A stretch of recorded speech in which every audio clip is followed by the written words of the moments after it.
അവൾ വിശുദ്ധ ലൂക്ക അറിയിച്ച സുവിശേഷം 13-ാം അധ്യായം 11-12 തിരുവചനങ്ങൾ.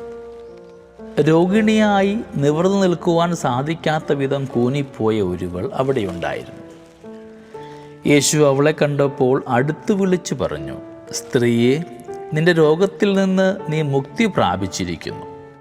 ലൂക്കയുടെ സുവിശേഷം 13-ാം അധ്യായം വായിക്കുമ്പോൾ നാം കാണുന്നുണ്ട് കൂന് പിടിച്ച ഒരു സ്ത്രീയുടെ ജീവിതത്തിൽ ക്രിസ്തു ഇടപെടാൻ പോകുന്നത്.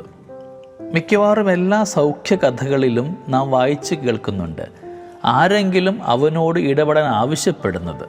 ഒന്നുകിൽ രോഗികൾ തന്നെ നിലവിളിക്കുന്നു, അല്ലെങ്കിൽ അവർക്കു വേണ്ടി ആരെങ്കിലുമൊക്കെ മാധ്യസ്ഥങ്ങൾ നടത്തുന്നുണ്ട്.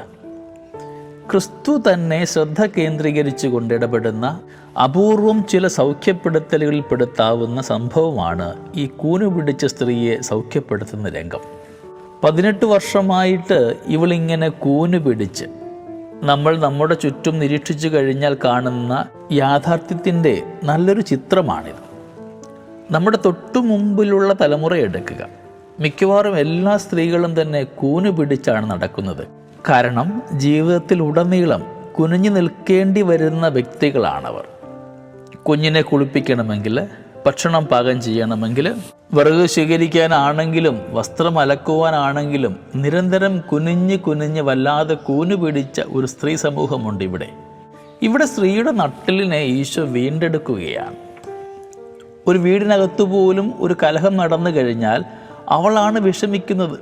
അവൾ വെച്ച് വിളമ്പുന്ന ഭക്ഷണം കഴിക്കുവാൻ പിന്നെ ആരുമില്ല. രാവിലെ തൊട്ട് വൈകുന്നേരം വരെ ഈ അടുപ്പിനടിയിൽ നിന്നുകൊണ്ട് അവൾ എത്രമാത്രം സ്നേഹപൂർവ്വം വെച്ച് വിളമ്പിയ ഭക്ഷണമാണ് നിങ്ങൾ തട്ടി മാറ്റുന്നത്. എന്തിന്? ഒരു വനനശീകരണം പോലും എടുക്കുക. ആരാണ് അതിനകത്ത് സഹിക്കുവാൻ പോകുന്നത്? അതും സ്ത്രീകളാണ്. അവർക്ക് കഞ്ഞിക്കുള്ള വിറകിനു വേണ്ടി, കാപ്പി തിളപ്പിക്കുവാനുള്ള വെള്ളത്തിനു വേണ്ടി, കുളിക്കുവാനുള്ള വെള്ളത്തിനു വേണ്ടി, അലക്കുവാനുള്ള വെള്ളത്തിന് വേണ്ടി ഇനി അവളെന്ത് ദൂരം പോകണം? എന്തിനകത്തെയും ഒരു ഇര എന്ന് പറയുന്നത് സ്ത്രീയാണ്. അവളോട് അനുഭാവം പുലർത്തുന്ന ഒരു ജീവിതക്രമമാണ് സുവിശേഷത്തിന് നിരക്കുന്ന ജീവിതക്രമം. പലപ്പോഴും നമ്മൾ അവൾക്ക് കൊടുക്കുന്ന ഒരു വ്യക്തിത്വം പോലും ആരെങ്കിലുമായി ബന്ധപ്പെടുത്തിയാണ്. ചെറുപ്പത്തിൽ ഇന്നയാളുടെ മകൾ, ഇത്തിരി മുതിർന്നു കഴിയുമ്പോൾ ഇന്നയാളുടെ പെങ്ങൾ, കുറച്ചുകൂടെ മുതിർന്നു കഴിയുമ്പോൾ ഇന്നയാളുടെ ഭാര്യ, ഒടുവിൽ പക്വതയിലെത്തി ഒരു കുഞ്ഞിനൊക്കെ ജന്മം നൽകി കുഞ്ഞ് വളരുമ്പോഴാകട്ടെ ഇന്നയാളുടെ അമ്മ എന്നറിയപ്പെടേണ്ട ഗതി എന്ന് പറയുന്നത് അത്ര സുഖകരമായ കാര്യമാണ്.